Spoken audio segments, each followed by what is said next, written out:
Bom, já está aqui no nosso estúdio aqui, para bater um papo conosco meio rapidinho, que ele tem as agendas aí, que é o advogado Edson Luiz, que foi indicado, né, como pré-candidato a prefeito pelo Partido dos Trabalhadores. Boa tarde, Edson, é um prazer recebê-lo aqui.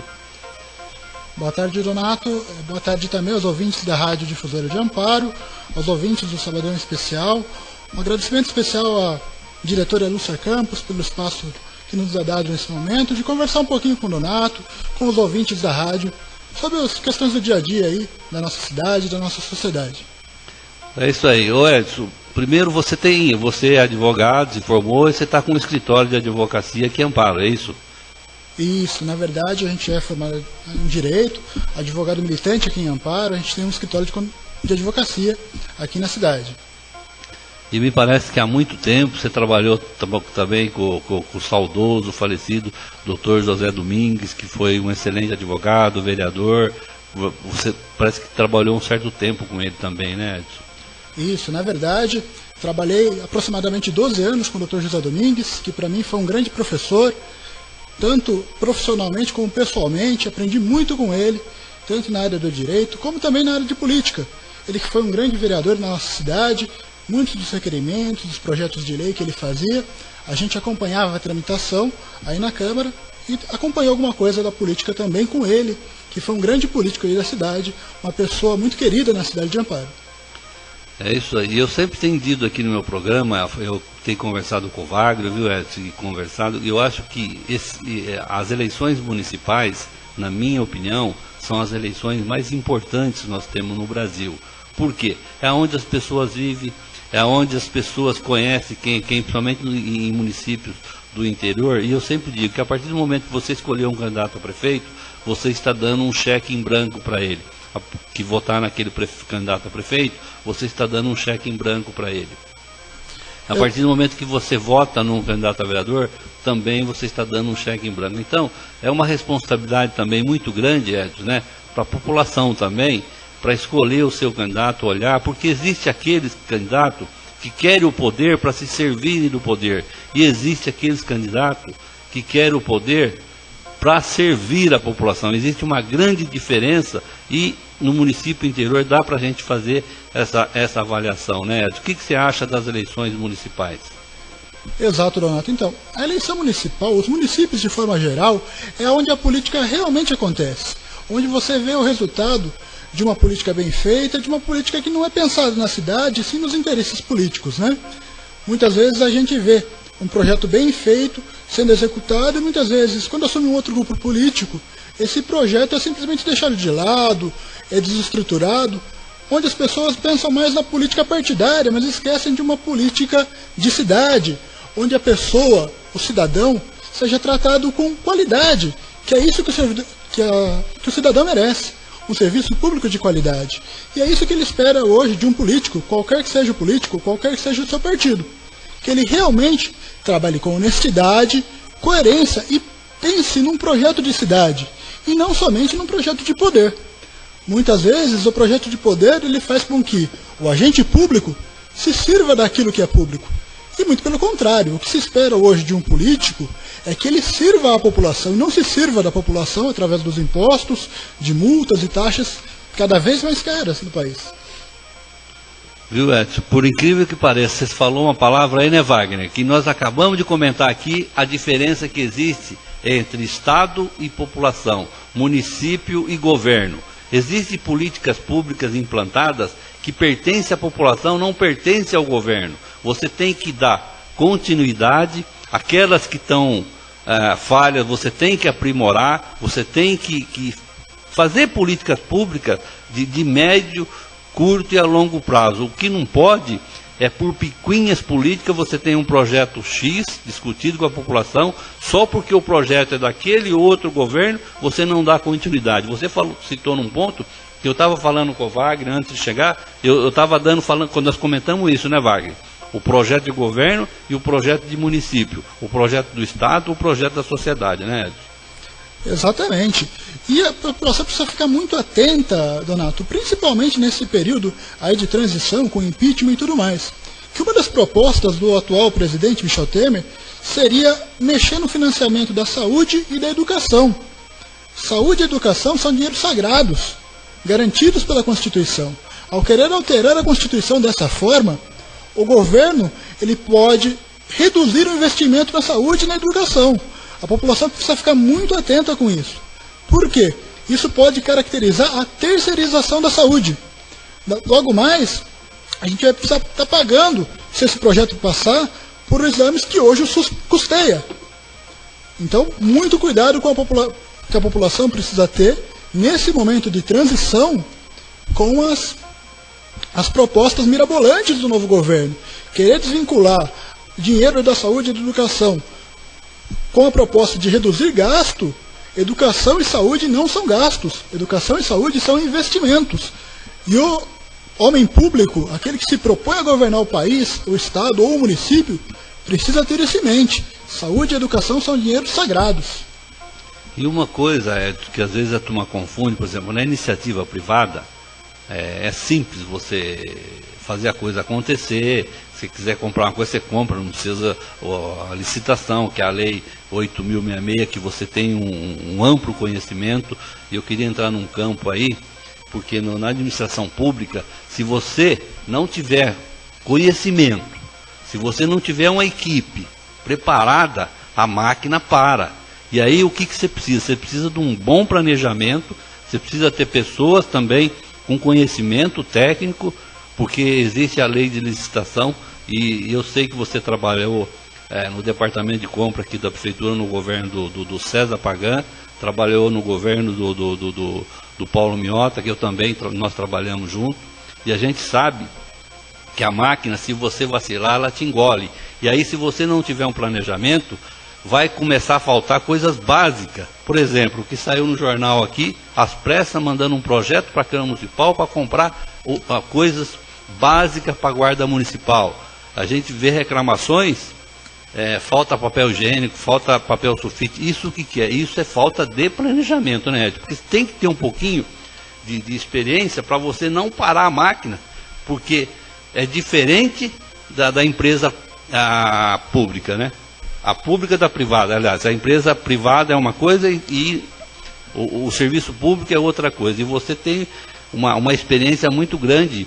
Você trabalhou no coração da prefeitura, que é o departamento de compra, que é ali que você mantém todas as secretarias funcionando, não é isso? Exatamente, Donato. Eu fui servidor concursado da Prefeitura de Amparo de 2006 a 2013. No início de 2013, eu me licenciei. Em agosto, eu exonerei da Prefeitura Municipal de Amparo, isso em 2013. Mas durante todo esse período que trabalhei na Prefeitura de Amparo, trabalhei sim lá no Departamento de Compras, né? De forma que, de fato, existe uma grande diferença entre uma compra pública e uma compra particular. De fato, o particular ele pode comprar onde ele bem entende. Se ele gosta mais de determinada marca, ele vai lá e compra. O público não, e tem que ser dessa forma. Ele tem que ser diferente, ele tem que ser impessoal. Por isso que existe a Lei 8.066, que estabelece algumas regras para que as aquisições públicas sejam feitas de forma justas, onde todas as pessoas que pretendam vender para o Estado, para o município, para a União, consigam concorrer em pé de igualdade. Mas você falou uma palavra-chave, que é o planejamento de uma política pública. Quando acontece o que aconteceu aí, faltando fardamento para a guarda, quer dizer que o governo está querendo construir uma casa pelo teto. Por quê? Primeiro eu contrato a pessoa, eu treino, mas eu não tenho básico, eu não tenho a farda, eu não tenho um colete à prova de bala, eu não tenho um armamento. Tudo isso deve ser planejado previamente à realização do concurso público, ou se não da própria aquisição, da própria contratação do servidor. Isso mostra que não existe, muitas vezes, para o governante, um projeto de cidade. Existe apagar incêndio. Faltou papel higiênico, vamos lá comprar papel higiênico. Faltou farda, vamos lá comprar farda. Não existe um planejamento de cidade. Aí eu pergunto para o ouvinte, pergunto para você, Donato, de onde a gente está indo, para onde a gente vai? Se a gente perguntar para muita gente hoje, não se sabe o que a pessoa faz, o que a pessoa deixa de fazer, qual vai ser o planejamento de amanhã, qual é o seu projeto de Estado para amanhã. A pessoa sabe planejamento político, aquilo que pode eventualmente dar mais voto, dar menos voto, mas e o projeto de cidade? E a participação que a população deve ter nas decisões de governo? Isso é deixado de lado muitas vezes. E isso é uma crítica muito grande que se faz ao governante de hoje. Parece que o governante é um deus, né? Ele está longe da população, muitas vezes a população tem medo da política, Donato. Uma coisa que não pode ser, a população ela tem que estar junto com a política, ela não pode ter medo de política, medo de retaliação, de perseguição. Afinal de contas, um homem público, ele não é dono da coisa pública, ele está ali para administrar. Exatamente, e uma coisa também que você participou e que deu resultado na administração do César e do Paulo, você participou de maneira direta, foi nos pregão, né? Como que funciona? Passa para o nosso ouvinte mais ou menos o pregão, como que funciona o pregão, Edson? Na verdade, o pregão ele é um instrumento muito bom para uma aquisição pública. Explico para vocês por quê. O pregão, na verdade, ele é um leilão ao inverso. A prefeitura publica o edital no Jornal Oficial e num prazo de 8 dias úteis acontece a sessão do pregão. Nesse edital é colocado todas as especificações técnicas daquilo que a prefeitura vai comprar e quais os documentos que a empresa, o concorrente, precisa apresentar para a prefeitura. Chegado o dia da licitação, as empresas vão lá, se credenciam, mostram o interesse que querem participar e entregam 2 envelopes, Donato. O primeiro com as propostas, o segundo com documentos. O primeiro envelope é aberto, lança-se os preços e todas aquelas pessoas que apresentaram propostas em até 10% do menor valor, elas vão concorrer dando lances para baixo. Suponhamos que nós vamos comprar canetas. Tem lá uma caneta que custa 40 centavos. O menor valor dela de proposta é 40, uma outra empresa apresentou a 42 e a outra a 43. A que apresentou a 43 tem o direito de abaixar o lance dela para 39 se quiser e assim sucessivamente até se localizar, se identificar o menor valor possível para aquela compra pública. Isso traz um retorno muito grande para a prefeitura em questões econômicas, né? Geralmente aí um pregão a gente consegue de 25% a 30% de desconto num produto comparado aos preços de mercado. Isso é muito bom para o município, porque o dinheiro público ele é sagrado e muitas vezes é curto, então a prefeitura precisa planejar, o governante precisa planejar muito bem uma compra para que consiga comprar aquilo que realmente o município precisa, o Estado precisa, a União precisa, com o menor custo possível. Até mesmo porque o município ele compra em grande quantidade. Diferente é o Edson Donato vai numa papelaria X e compra uma caneta a R$1. A prefeitura compra 15 mil canetas para utilizar no ano. Isso, no volume, faz com que o preço caia e caia de forma razoável para que a prefeitura consiga comprar de uma forma bem econômica aquilo que precisa. Porque a gente vê comentário, vê a turma falar, Edson, como que você pode descobrir, coibir, diz que existe, às vezes, empresas, existe um esquema de 3 empresas participar do mesmo certame de licitação, já como fala que é cartel isso, né, preços combinados.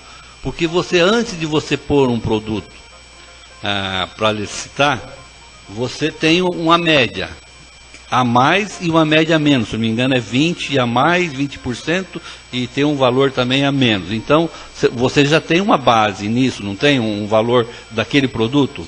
Já é feita uma pré-cotação, é isso, correto? Isso daí, na verdade, a gente dá um nome técnico disso de fase interna da licitação, que é quando o órgão público, ele cota com empresas do mercado qual seria o preço para aquele produto e naquela quantidade que se pretende contratar. Então, a partir daí, você já estabelece uma mediana do preço. Suponhamos, no caso da caneta, a prefeitura vai ao mercado e cota com possíveis interessados qual o valor da caneta. Chega a ser o valor médio de 40 centavos por caneta, por exemplo. A prefeitura não pode contratar superior àquele preço. É daquele preço para baixo. Só que muitas vezes pode ocorrer sim um cartel de empresas, pode ocorrer que a própria média que o órgão público fez esteja viciada. né? A gente viu alguns anos atrás aí a Amparo sendo manchete nacional por um preço exorbitante de glitter, por exemplo. Isso traz certa vergonha para a cidade, né? Por quê? Mostra que muitas vezes a cotação, a empresa que cotou, muitas vezes na hora de fazer o edital não se tomou um certo cuidado em se analisar. Realmente, será que R$60 por meio quilo de glitter, será que é um preço razoável, né? Então, precisa tomar muito cuidado, às vezes, com a cotação, com a empresa que você vai fazer a cotação, né? E um cuidado especial para ver se realmente aquele preço está adequado. Porque muitas vezes isso acontece não por vontade da prefeitura, mas às vezes a empresa, na hora de fazer a cotação, tenta jogar um precinho mais alto para tentar ganhar na licitação depois, né? Mas isso cabe a quem fiscaliza, ao órgão público, certo cuidado aí na hora de elaborar os editais, de planejar as compras, né? Porque sabe como que é, né, Donato? Se a gente compra colher, eu preciso de uma colher, você precisa de outra. Se eu vou lá e faço a compra de uma colher, é uma coisa. Agora, se a gente começa a planejar, não, olha, eu, Donato, Wagner, todos nós vamos precisar de colher. Vamos planejar essa compra de forma que se faça uma licitação bem feita, uma compra pública bem feita, porque a gente ganha na quantidade. É assim também no serviço particular, funciona assim também no setor público. Quanto maior o investimento, quanto maior o volume de compra, aquilo que você vai adquirir, certamente você consegue condições melhores comprando em certa quantidade. E ainda mais, considerando que a Prefeitura de Amparo, pelo menos até 2012, aí pagava com tudo em dia, acredito que isso ainda continue ainda hoje, né? Pagando em dia os fornecedores, que isso é um grande trunfo para o poder público. O pagamento em dia. Você pagando em dia, você coloca mais fornecedores à disposição da prefeitura e consegue condições melhores de aquisição também. Então, uma coisa que eu acho interessante, por exemplo, às vezes as pessoas não entendem. Houve uma licitação, isso eu acompanhei, na época eu trabalhava na prefeitura, contratar uma empresa terceirizada para cuidar da limpeza lá do paço municipal. E daí houve um preço X. A empresa que entrou com aquele preço, nós achamos que o preço estava abaixo da média, que a empresa não ia cumprir aquilo, com os encargos, contratar tantos funcionários, recolher os encargos sociais. E daí nós mandamos para o setor de contabilidade e se chegou à conclusão que o preço que aquela empresa estava dando, ela não ia conseguir cumprir o contrato. Também existe esse lado, não existe? A preocupação. Porque depois dá um trabalho tremendo você contratar essa empresa, ela não cumpre o acordo ou o contrato, até você abrir outra licitação, contratar outra empresa, a burocracia, ela emperra o serviço público. Então, também precisa tomar cuidado com isso, né? Exatamente, esse é um grande desafio do serviço público, que é o preço exequível e o preço inexequível. Isso acontece muito exatamente com serviços, né? Onde a pessoa vem, muitas vezes mergulha no preço para ganhar aquele serviço e entra numa aventura. Se eu conseguir pagar, muito que bem, se não, fecho as portas, saio correndo da cidade e deixo o trabalhador muitas vezes na mão. Ou pede, como é que fala, os 25% de que você pode ter no contrato. Na verdade os 25% seria aditamento, mas aí no caso seria de aumento de serviço, né? Tá. Nesse caso de aumento de preço, a empresa precisa apresentar um reequilíbrio de preços, né? Mas o que acontece? A lei traz critérios objetivos, como tem que ser, para que um preço seja considerado exequível e inexequível. Existem lá algumas fórmulas que a lei estabelece, Donato, para que você consiga verificar, pelo menos de forma matemática, se aquilo seria ou não exequível. Mas, por outro lado, um bom gestor público também compete a ele, verificando que provavelmente aquele valor a empresa não consiga contratar e não consiga cumprir aquilo que se comprometeu com o poder público, a tomar todas as cautelas necessárias, mandar muitas vezes para a contabilidade, para que a contabilidade também faça o seu cálculo, para ver se aquilo que a prefeitura está pagando para o prestador, ele consiga pagar o imposto dele, consiga pagar o salário do trabalhador que vai ser empregado no serviço público também. E tem uma coisa interessante, Edson, que agora não sei que ano que foi, se foi 2013, 2014, a prefeitura fez uma compra de detergente, não vou falar a marca, eu também acho que não vem ao caso falar a marca aqui, que eu achei interessante, que a prefeitura, essa marca no supermercado era R$1,20, R$1,22, coisa assim. E a prefeitura, pela mesma, é um frasco, e a prefeitura pagou, se não me engano, R$1,40, R$1,50 em uma certa quantidade. Quer dizer, teria que ser o contrário, a partir do momento que você compra em quantidade, você tem que reduzir custo. E daí um frasco estava mais